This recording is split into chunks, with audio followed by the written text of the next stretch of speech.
Good morning, everybody, and welcome back to another episode of Dirt Grain Steel. So have you ever wondered how these irrigation systems get water to them out in the middle of the field? Well, we're about to show you this morning. So what we're going to be doing is we're going to be laying pipe and wire from this irrigation pad to the well up there where Dad's driving right now with the trailer. What Dad's doing right now with the truck and trailer is he's marking me out straight lines to follow when I dig my pipe and wire. So I'll just dig between the tire tracks of the truck and trailer, and that'll give me a nice straight line because he can drive it straighter and faster than I can try to dig it straight. So with the lines, it gives me a guide because, just makes life easier, I suppose. So anyways, I'm gonna walk over and I'm gonna get the case excavator, the CX210D, and get the tooth bucket put on it, the 4-foot bucket, and that'll give us enough room for our pipe and our power wire and our control wire to go in the trench. So Dad, Strength, and Ronnie are up on the sand hill. They're sorting pipe out. I'll show you why we have to sort it out when we get up there. So first, let's go get the hoe. So what we're doing now is we're sorting pipe out because this is bell and spigot pipe. So what we need to do is these bunks, when they're put together like this, each pipe is turned a different direction so that they stack nice. So it's not all bells on one end and spigots on the other. So what we do is we break the bundles and we sort out all the pipes that are in one direction and all the pipes that are in another direction, and we will set them on the trailer so all the bells are towards the front of the trailer. So when we throw them off as we go through the field and lay our pipe out, they're all in the right direction and we don't have to try to spin any of them. What we'll do is we'll spin them a bundle at a time as we put them on the trailer with the Bobcat, instead of trying to do them individually as we get them off the trailer, because that is a real bear. So we're going to get some pipe loaded up. We'll get some pipe laid out, probably put all the pipe out. There's 1,800 feet, and then we'll come back and we'll get our wire and we'll put it on our wire unroller on the trailer, and we'll then pull all of our wire out, and then we'll get started burying the pipe.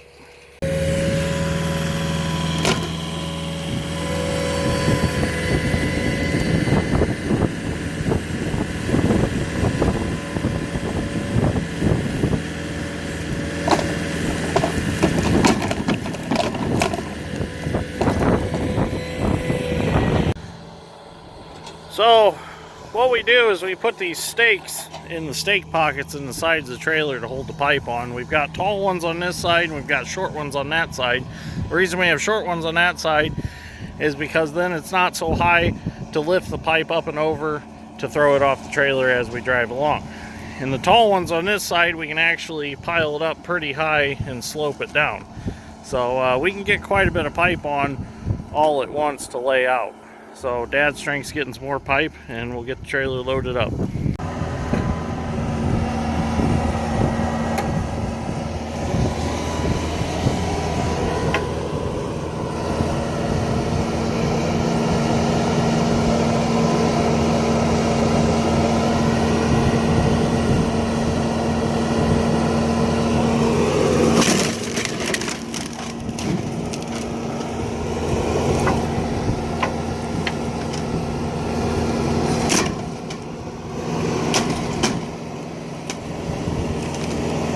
Okay, so we'll go get this pipe laid out and we'll come back and get some more, and then we'll be done laying pipe out.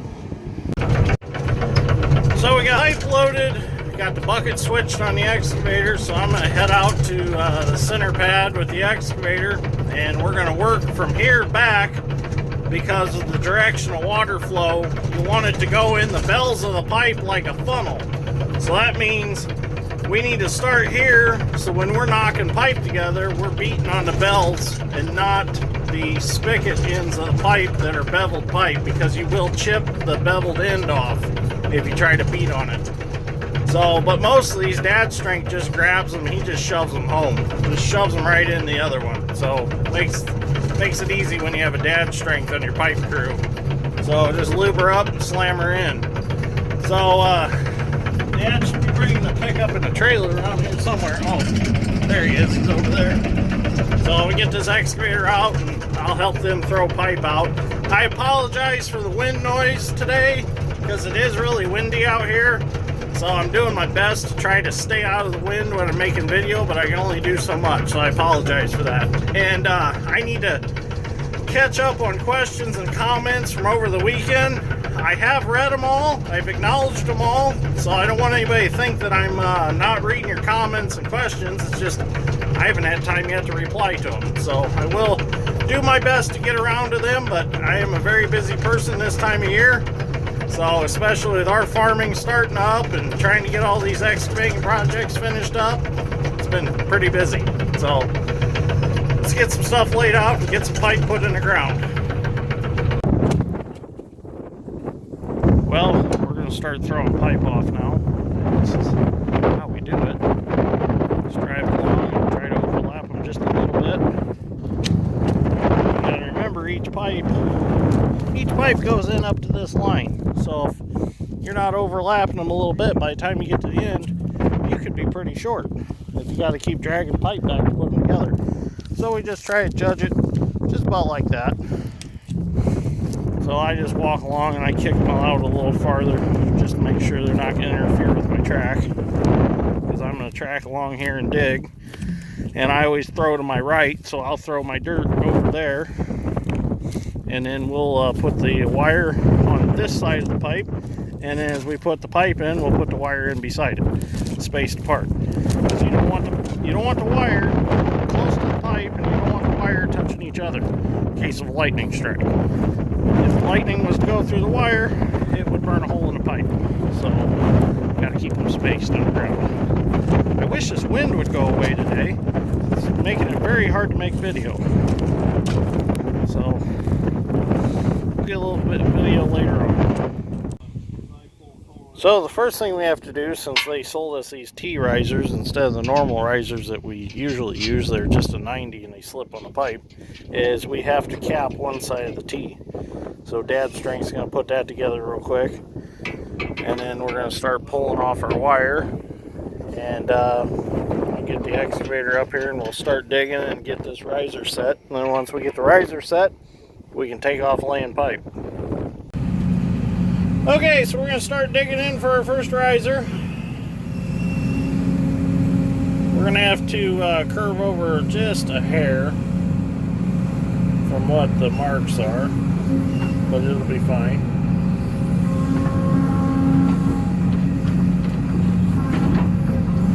It's always a little tight getting started. Got everything sitting in the way. Ronnie's going to move the truck out of the way.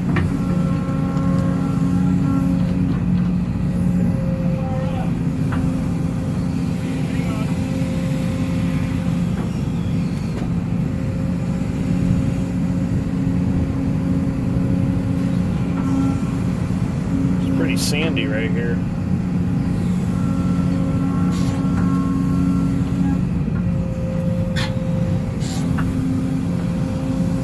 Bench his back just a little bit.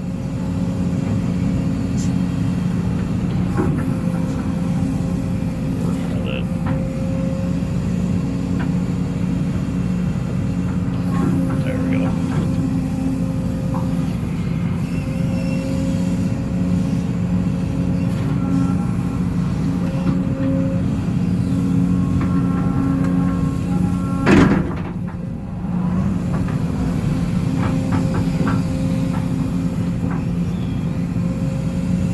We have to check our depth on that. It's probably plenty deep. That's a fairly tall riser. Go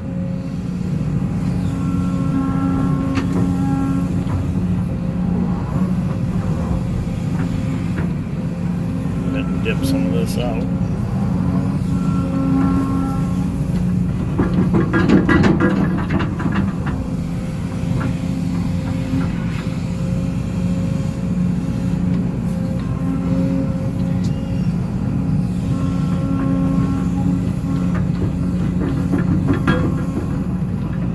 Back up a little. There we go.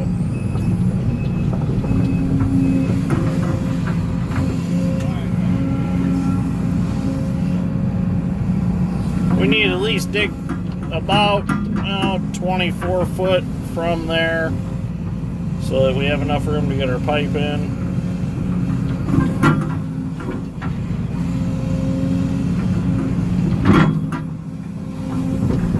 I didn't want to do that. That's alright. At least it's fairly dry, so it won't be caving in on us.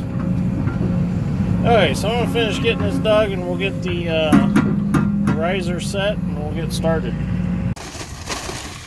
So we got our riser set, and now Ronnie's going to dump some bags of sackcrete around it. Keeps it from blowing off the end of the pipe. When the water pressure comes to the end and pushes on it, it's got to go up. If you don't put concrete behind them, sometimes they will blow off. So just to be safe, we put quite a bit of concrete in with them, and then they can't go anywhere because they're in a block of concrete.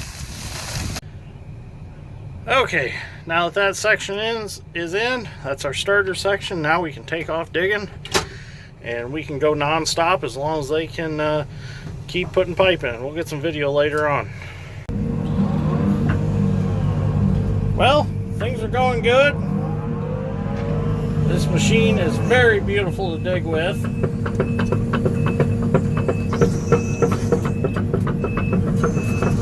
I took it out of power mode, and I think I'm like in the economy mode or something, but whatever mode this is, I really like it because it kind of slows down the boom and speeds up the stick a little bit, and it makes it pretty nice for digging in pipe.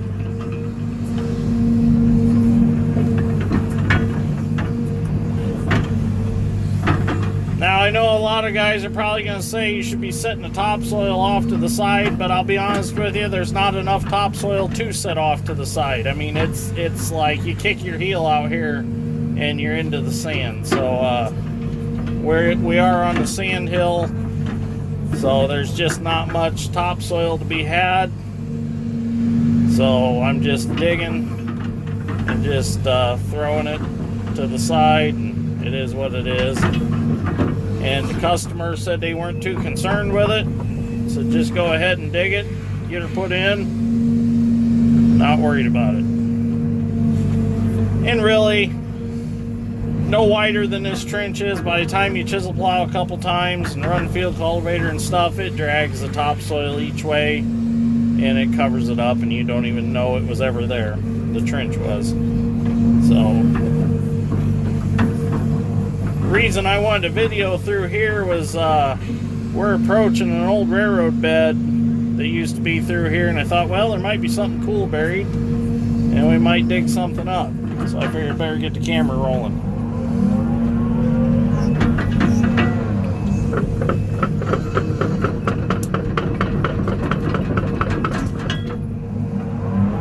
Definitely is a very smooth excavator to run, very comfortable. I really like the case machine. We're going to take this one back, and we're going to this summer look into buying one. So there's the old railroad bed, that black. That's old railroad stone right there. So we are going to be looking for an excavator. It's not going to be this one. It'll be a little higher houred. We're going to find something that's like a lease return that's got, 2,500, 3,000 hours on it. Something that the price is not so high on. And I want to find one plumbed without a thumb because I want to put my own thumb on it. I want to put a progressive link thumb on it, and not this style of thumb. I want something a little different. I want something wider for the brush and demolition. Let's reach back and clean that up a little bit. I keep the bottom of the trench so that the dad strength's about into his waist, and that's how I kind of judge how deep to dig it. But he's not in the trench right now, so I have nothing to go off of. I'm going to clean this side up just a little bit so that don't fall in.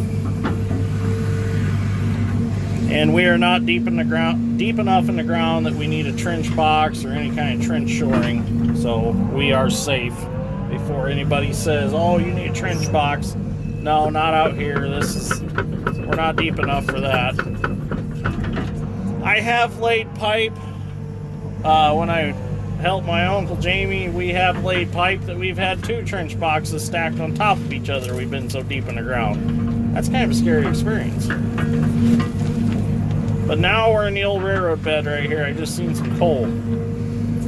So there was like 20-some different railroads that crossed here in North Judson, and then they spider webbed out across the country.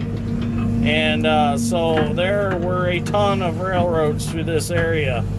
And over the years, area farmers and excavators have hauled the railroad stone off for driveway base and stuff like that.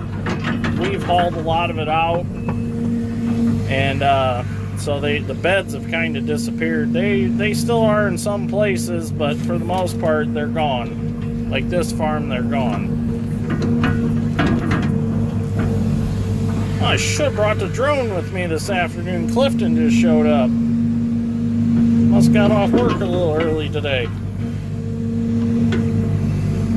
He's back working his normal job now, so I don't see him unless it's a weekend, but he must got off today early.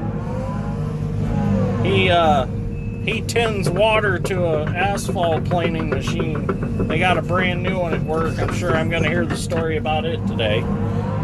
So he gets all excited about that. Well, that's okay. I get to learn about different things.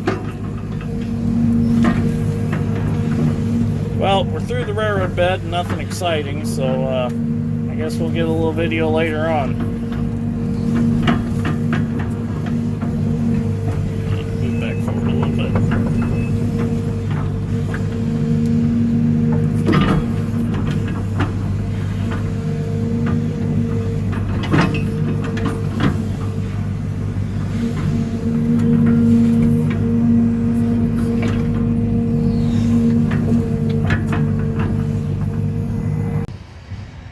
Well, we made it up to the well, 1,800 feet since lunch. Got a lot of digging done today. So now we're going to get the hydrant put in down here and we will be done. Well, that's going to be it for today. 1,800 feet of pipe in 5 hours. That's pretty good if you ask me. Dad's actually getting to run the new hoe for the first time. I guess it's going back home where it came from tomorrow, so this is our last night with it. So, but everything turned out real nice. They're actually chasing us out of here because they're out spreading fertilizer, and they wanted us out of the way so they're not peppering us with fertilizer. So pipe and wire is complete. The rest of it's up to the irrigation company. We don't plumb the wells or anything like that. They hook the irrigations up to it. We just get the risers like that one right there. We just get them for them to put their fittings on, and they'll come weld a female fitting on that, and they'll hook it all up. So, well, they've got to drop a submersible pump in the well yet, and then they'll hook it all up. So, anyways, if you like this episode of Dirt Grain Steel, give me a like and subscribe. I greatly appreciate it. We'll see you all in the next one.